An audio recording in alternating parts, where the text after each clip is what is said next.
Sekarang kamu coba bayangin kamu yang jadi Allah. Kamu bayangin ya, kamu jadi Allah, terus ada anak orang-orang sholat, kisah dulu Allahu Akbar harus bener kan. Tapi hatinya ndak ke Allah. Kamu terima nggak itu sholatnya? Saya nggak mengatakan Allah ndak menerima loh ya. Saya ndak bilang Allah ndak menerima, terserah dia. Cuman kamu bayangkan upamanya kamu itu Allah, terus orang sembahyang nginangin gatel kon niku, mari ngene kon ya nyolong kan gitu ya. Diterima ndak kalau nggak khusyuk? Kamu nggak nerima kan? Kamu jangan berdebat. Tapi ini Allah pasti nggak bisa kamu. Nggak ada orang bisa memastikan Allah nerima ndak nerima. Nggak usah berdebat ini doanya sampai apa tidak. Lo doa sing sampai sing endi? Nggak ono, nggak usah diperdebatkan, bodoh gak ruwe kok. Jangan berdebat mengenai doa sampai atau tidak. Jangan berdebat mengenai Allah menerima atau tidak. Jangan berdebat mengenai masuk surga atau masuk neraka. Kon iku besane Gusti Allah ta ya apa? Kapan besanane resepsine di gedung apa kon? Bagaimana kamu bisa menentukan seseorang pasti masuk surga atau pasti masuk neraka, seseorang pasti diterima Allah atau tidak? Bahwa kita yakin, iya. Itulah yang namanya puncak iman. Tetapi kalau kamu disuruh menyatakan bahwa kamu diterima Allah, kamu tidak berani tanda tangan. Itu cuma keyakinan saya. Dan keyakinan kan tidak bisa diapa-apain. Dan itu juga tetap tidak bisa Anda bawa keluar. Itu hanya ada di dalam dirimu. Jadi misalnya sekarang gini, Hendra, siapa Allahmu? Siapa Tuhanmu? Allah. Siapa Nabimu? Muhammad. Ya, kalau teman-teman agama lain punya struktur sendiri gitu ya. Siapa presidenmu?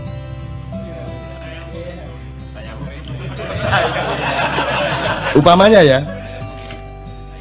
Jadi gini teman sekalian, kalau Allah kamu dapat resiko besar dan tidak mungkin tidak kamu akui.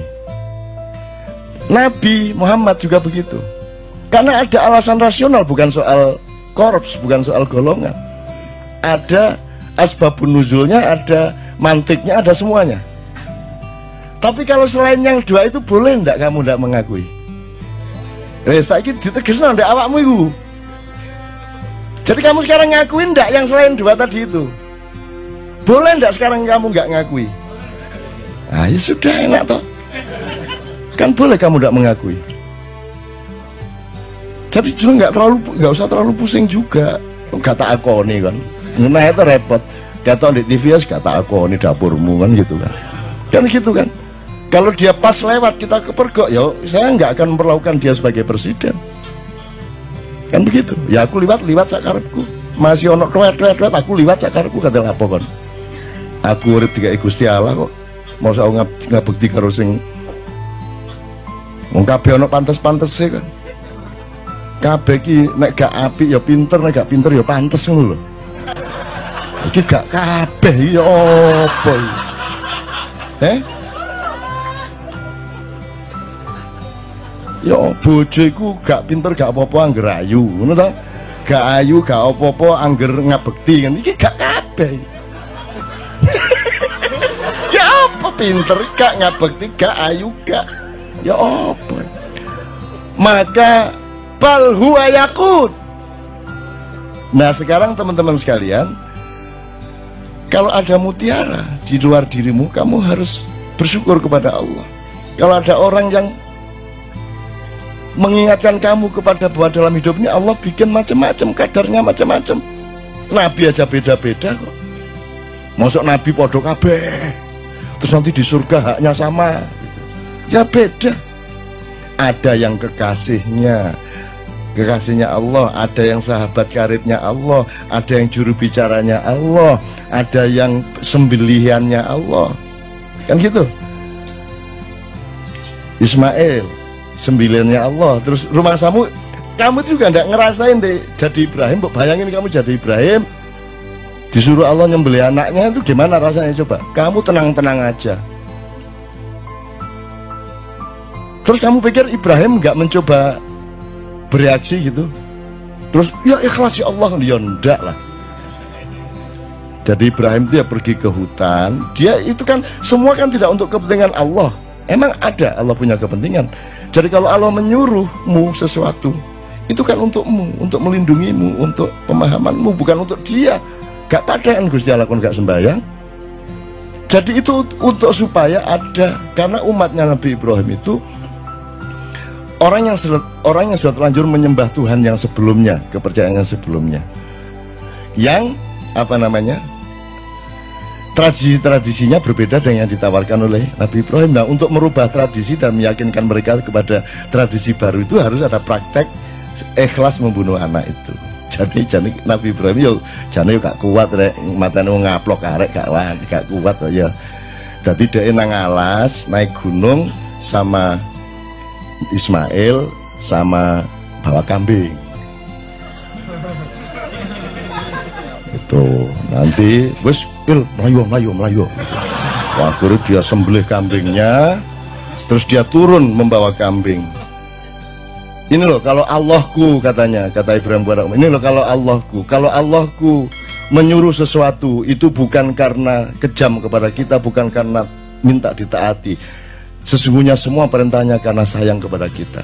Aku disuruh menyembelih anakku, tetapi buktinya anakku tidak tersembelih, kambing malah dikasih oleh Allah. Ngono, kerja itu kolusi antara Allah sama Ibrahim.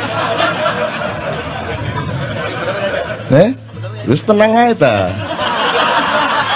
Kamu nanti saya bukain macam-macam, bantah semua nanti kamu. Mosok gak lu? Kamu pikir Rasulullah aja manusia biasa kan?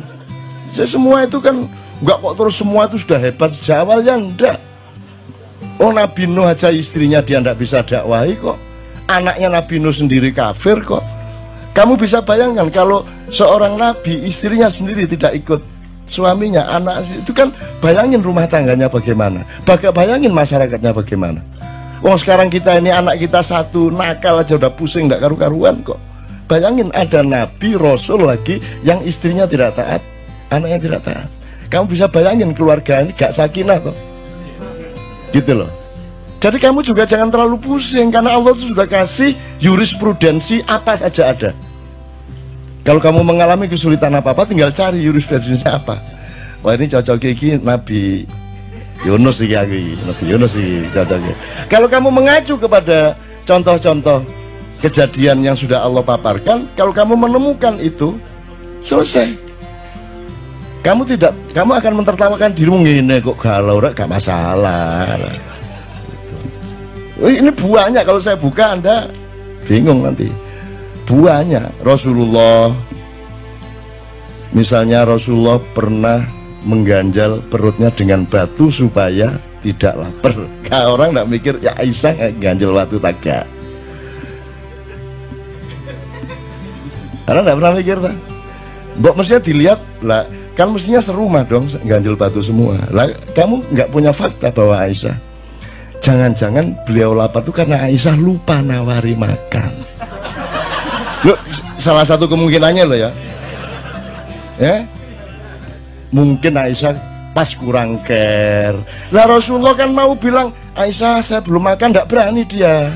Kan Rasulullah lembut sama istrinya, dia sangat hati-hati menjaga perasaan istrinya. Akhirnya mergo bojone gak nawan-nawani mangan, ya wis tak ganjel watu. Bingung kan tak ceritane akeh. Wes banyak bahan ngene-ngene kira. Iki tak buka didik ngono ya. Kan cegak teman-teman bingungmu lho ya. Ya teman-teman sekalian, ya mohon maaf nih Ustadz kalau anak agak yang enggak dikit-dikit gitu. Ini bukan tujuannya, bukan mau mengkritik Muhammad, mengkritik Ibrahim dan seterusnya. Tujuannya supaya Anda mengetahui betapa banyak paradoks dalam hidup yang Allah sengaja menciptakan dalam hidupmu. Sehingga kamu jangan kaget sama paradoks itu. Tapi kalau kamu berdialektika dengan cara berpikir ma'iyah yang siklikal, yang spiral, yang penuh tikungan, penuh lipatan, dan Anda terbiasa dengan itu, maka seluruh yang kamu alami itu nanti akan bisa dieliminir menjadi berkah, menjadi rasa syukur, akan semua menjadi baik bagi hidupmu. Gitu loh maksud saya. Jadi itu contoh-contoh, bukan saya kok terus menafsirkan gini, enggak. Saya itu cuman orang di depan saya itu supaya lebih bisa menghandle hidupnya menjadi lebih mudah. Karena Allah itu Allah itu kan unik tuh. Inna ma'al usri yusra gitu kan. Nek arek Malang kan ini langgi sampean niku lho.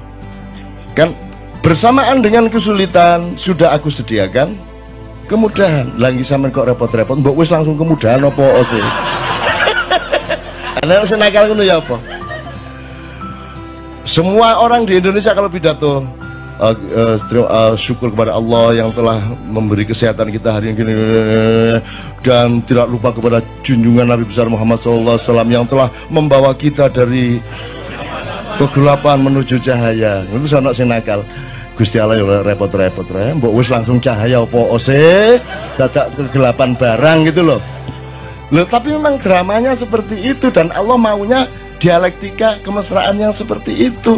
Jadi Anda jangan hidup di dalam satu penggalan sehingga Anda kebingungan dalam penggalan itu. Anda harus transenden, harus melihat keseluruhan dari metabolisme yang Allah ciptakan itu, sehingga Anda senyum-senyum. Iya kapopo, iya ngerti aku, ya ampun nggih ngertos kula.